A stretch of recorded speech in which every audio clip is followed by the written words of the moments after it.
Ngayong araw, ang atin pong pag-aaralan ay si Rizal bilang isang wonder child. Rizal, the wonder child. If you're going to look on your screen right now, ito po ay yung bahay ni Dr. Jose Rizal sa Calamba, Laguna, habang ang kanya pong estatwa at ang kanyang asong si Usman ay nakatingin doon sa kanilang tahanan. Magandang hapon po, magandang araw po. Ako po si Sir E and welcome again to SS041. This is the life and works of Dr. Jose Rizal. And again, our discussion will focus on Rizal as the wonder child. And of course, we will be looking first at some notable anecdotes on Rizal's childhood, at least based on stories told by his mother and sisters during the American period. Because of course, sila po ay naabutan pa ng panahon ng mga Amerikano dito po sa Pilipinas. And of course, what better way for us to start than to look at Dr. Jose Rizal and his physical appearance. Now, we know Dr. Jose Rizal is a very like small kid, diba? Rizal's childhood nickname was Pepe, and his sisters would actually make fun of Pepe because he was short for his age and he had a big head that was not proportional to his body.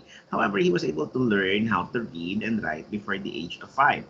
And of course, as we know, his mother was his very first teacher. Of course, we know of the story of the moth, yung storya ng gamo-gamo na binigay sa kanya ng kanyang ina.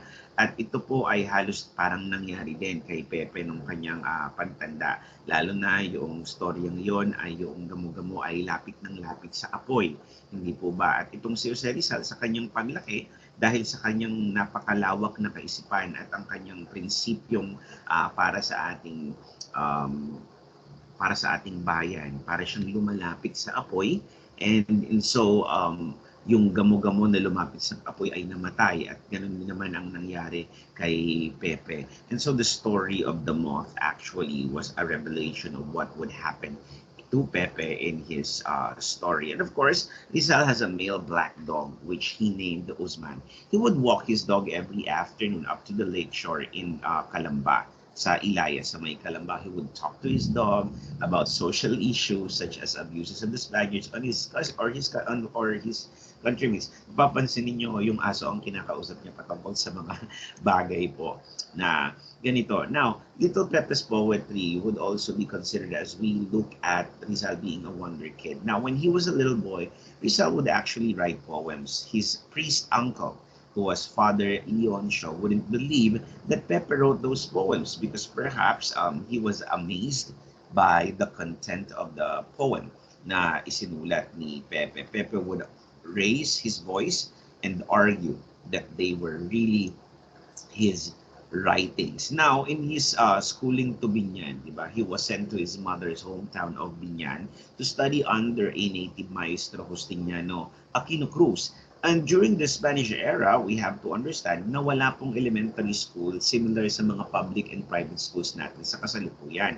There were only private tutors who teach kids in their backyards. And so this was what happened to Rizal. Okay, he was sent by his mother to Binan to study under Justiniano Aquino Cruz. Now, in Binan, Pepe excelled over other his classmates and he became a better Spanish writer and speaker mismo po sa habang siya nag-aaral sa may Binan.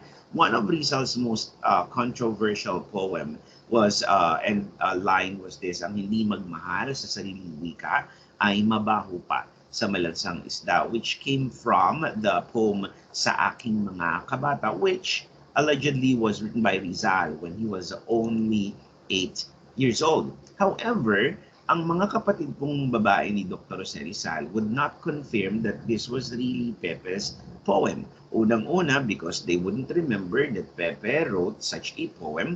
And also, Sa Aking Mga Kabata first came out in 1906, which was actually a decade already after his death. He died 1896 and the poem only was released by 1906. Nung mga panahon po na yun, you have to understand that there were a lot of poems and writings na nilagyan ng byline ni Dr. Jose Rizal because kapag ipinangalan sa kanya or sinabing ito ay isinulat ni Pepe, magkakaroon ka agad ng popularity, right? Because again, this was the national hero's poem anyway, or writings anyway. It was so popular during that time that writers were glad to attribute their works to Dr.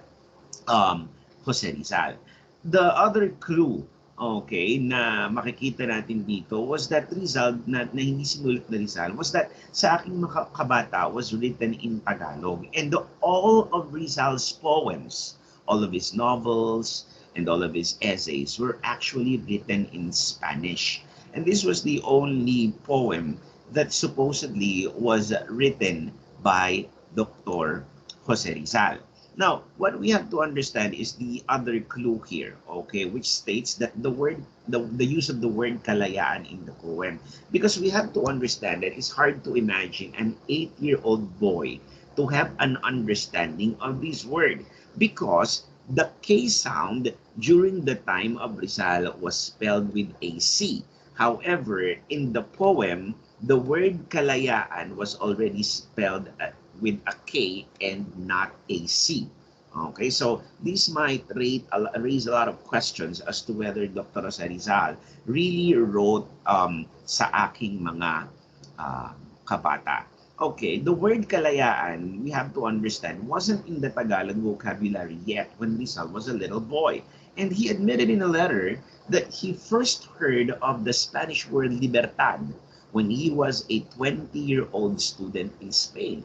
So it would be impossible for an 8-year-old Jose Rizal to understand and know the idea of kalayaan when it was only when he was on his 20s that he was able to hear and understand the word libertad, which is independence in English, which is kalayaan in Tagalog.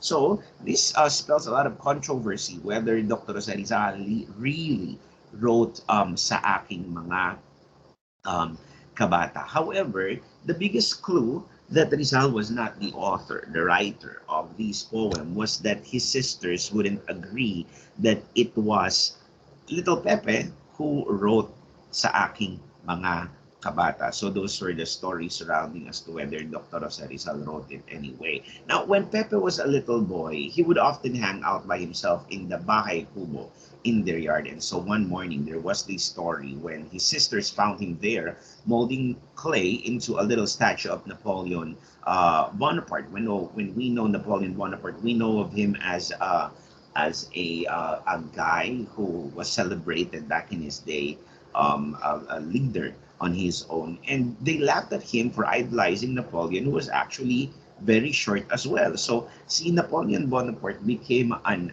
inspiration, Dr. Jose Rizal.